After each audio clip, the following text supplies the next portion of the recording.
تنها بازیکنی که لیونل مسی ازش میترسید.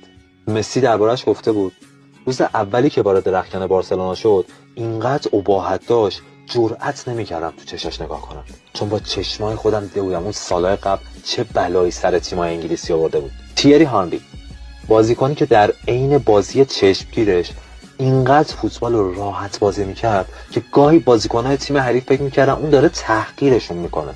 بازیکنی که بعد از پایان بازی حتی عرق هم نمیکرد و با کمترین انرژی ممکن بیشترین بازدهی رو برای تیمش داشت. کسی که میدونست با کجای پا به کجای توپ ضربه بزنه تا یه جای خاصی از وجود هممون رو قلقلک بده. کسی که حتی میدونست چه زمانی بهترین موقع برای کری خوندنه. گری نویل منچستری دربارش گفته بود حتی اگه طرفدار هانری نباشید و یا حتی اگه تو تیم مقابلش هم باشین چاره‌ای نداریم جز اینکه از بازیش لذت ببریم. حالا یه سری هم میگن ورژن بارسلونای هانری چون موفق به کسب سگانه و UCL شده موفق‌تر بوده، اما در طرف مقابل برخی دیگه معتقدن تیتی تو آرسنال ورژن کاملتری بود. حالا نظر شما چیه؟ ورژن بارسلونا هانری کاملتر بود یا ورژن آرسنالش؟ تو کامنت ها بنویسید.